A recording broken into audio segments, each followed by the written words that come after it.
doom scrolling.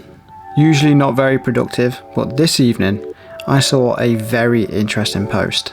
A self-portrait and still life competition, no less. And it got me thinking, I could manage a self-portrait, but what object? So I headed down to the one place I knew with an abundance of cool objects. Our tattoo studio. We have loads of paintable stuff, which would have worked really well. So I tried out everything in the place, and I mean everything. But then I saw it, the perfect object. No, not that. I think it's going to have to be the Bali mask. I think so. It looks great from every angle. The colours are interesting, the shapes are interesting. It's got to be that. I think that's the one. I'm blasting in a quick underpainting layer in acrylic, just because it dries way faster than oils, and then I can start my first oil layer in the same day. But I'm not covering the whole canvas this time, and the reason for this is, well, you'll see why later. You'll have to forgive me for not filming the photo shoot.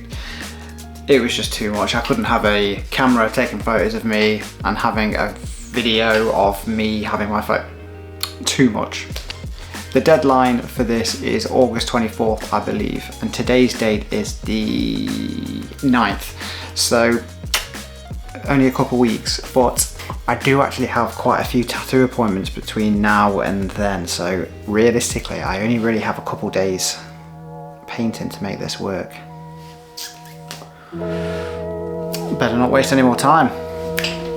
Let's get to it. A self-portrait isn't something that I would usually paint. In fact, I'd rather not spend hours intensely looking at my own face. But when I saw Slew's post about his contest, I had to get involved, especially because Slew himself and the other judge, Alpai Efe, are both people that I have watched on YouTube for a number of years now. And if I'm honest, however cheesy, they have both inspired me to start my own YouTube channel. And as a fledgling YouTuber myself, documenting my painting journey, I couldn't pass up the chance to enter. Not just to bag some painting goodies, which is always nice, but more importantly, get myself involved in the YouTube art community.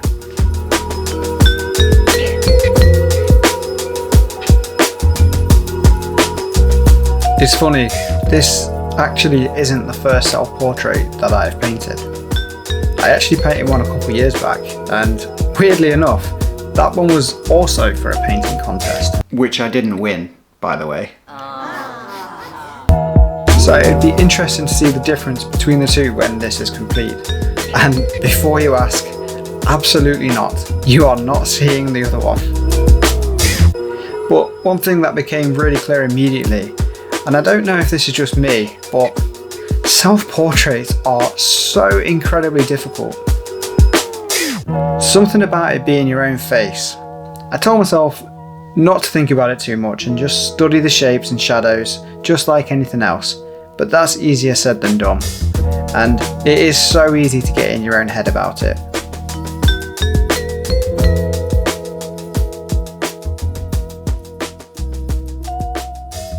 When I paint, I go into a zone, enter the flow state as it were, and just completely lose myself in the process. So much that sometimes you almost wake up and you can't really remember how you got to that stage of the painting. It's kind of like that thing when you're making a long drive somewhere. Your mind just wanders and then all of a sudden you're like 30 miles closer and you can't really remember how you got there. The thing is, I love that zone. Painting like that just has a magic about it. You totally forget about the rest of the world. And a self-portrait was just not like that, for me anyway. There was no flow state. I was hyper aware the whole time. And I wonder if it's just because you're staring at your own face. It forces you to think about yourself. Are my eyebrows really that bushy? Wow, my beard really isn't as strong as I'd want it to be. Or have I messed up, or are my eyes really that weirdly shaped? It sounds silly, but you do start questioning yourself constantly. Pretty soon that becomes, Have I mixed the right colour? Is this dark enough? And the questions keep coming. And that was something that I really struggled with. But as ever, stick to the game plan. Trust the process, get this first layer down and move on.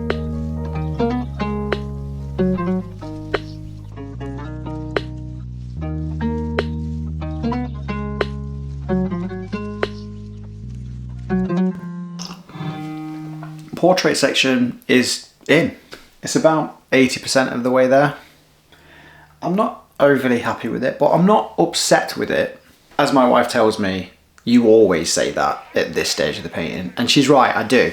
So I think what I'm going to do is move on, get the mask in, work on a completely different section, refresh my eyes, paint something else, and then come back to the portrait later. And just like that, we're now on to the main event as far as I'm concerned. I love painting still life objects like this. For me, it's the purest form of painting, that pure study and just practice of painting. And reds are always a fun colour to work with as well. Super warm and vibrant, the exact opposite of myself. Maybe subconsciously that's why I picked this mask. Anyway, in truth, aside from it looking super cool, this mask actually sits right at the entrance of our tattoo studio. So for many people that come, it might even be the first thing that people see when they come into the shop. And maybe it's just a little nod to that. This is a barley mask, but its actual name is a barong. And as we always say, you can't go wrong with a barong.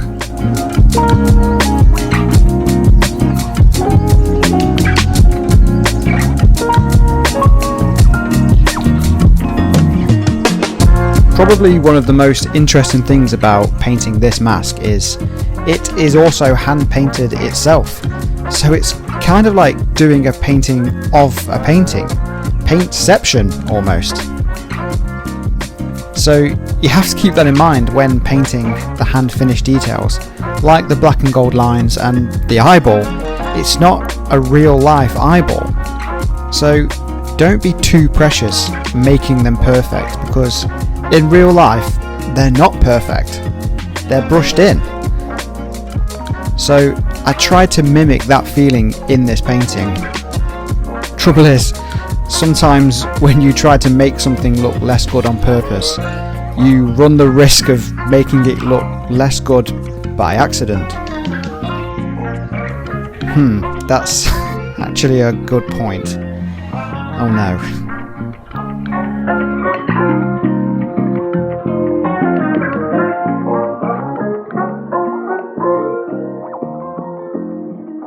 I am really glad that I pushed through to start the mask before finishing the face, actually, because now that it's there, it's got a lot more context.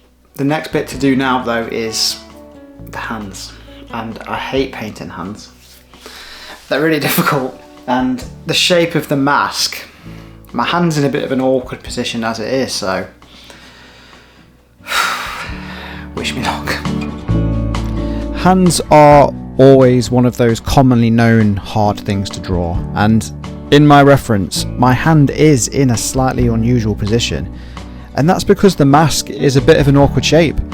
To hold it displayed like that, I had to hold it weird, I guess.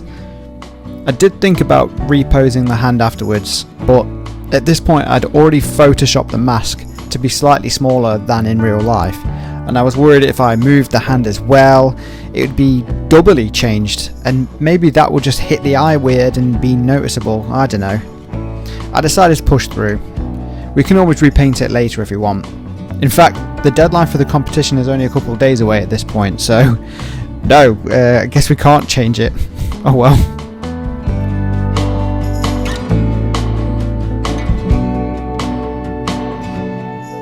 My plan from the start was just to have the bottom of the painting land closer to a rough sketching look, I guess. So paint flicks, exposed brush marks is the name of the game. I really like that look where one area of the painting is really refined and complete, and then another area just descends into chaos almost. that whole spectrum of realism through to abstract in the same painting. And that's where the acrylic layer starts to come into play. Small gaps left, exposing that to come through. See, it was all a plan from the start. However, now that I've completed the first layer and everything's gone reasonably to plan, it's time to come through and start refining the face. And that's when it all starts to go wrong.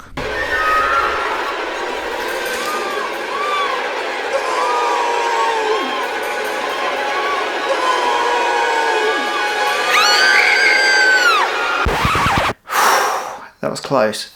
I very nearly ruined it then. In fact, I turned the camera off because I went into panic mode and I had to just quickly repair. Sometimes you just lose a session, and I lost this one.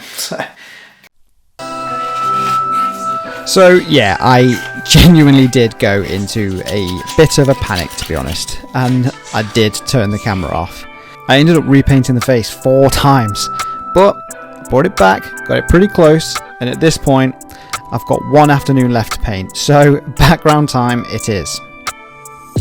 And this is where that acrylic layer comes back into play again. My idea was to have a flat muted tone behind, but leaving little exposed gaps of the underpainting showing through around myself, and then have some of that background leak over the portrait too. Something I learned from Alpi FA videos actually, one of the judges himself no less. What a coincidence, eh? Actually, watching this video back, I should have left it at this stage. Bruh. Oh well, I kept going, it's too late now. Then I brought in some extra tools just to build up that contrast in textures with the palette knife and roller. Thanks Alpi. And again, I really should have left it at this stage. Bruh. Bringing this video to a close, thanks for watching this far. Please do consider subscribing if you enjoyed it. Yeah, here are the final shots.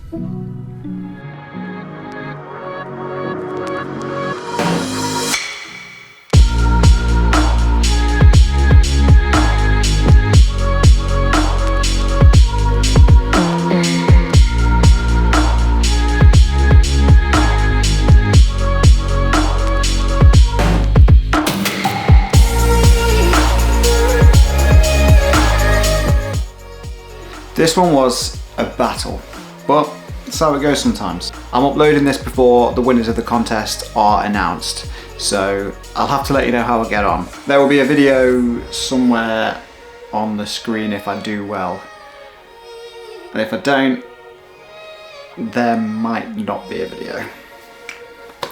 Wish me luck. Thank you so much for watching, and catch you in the next one.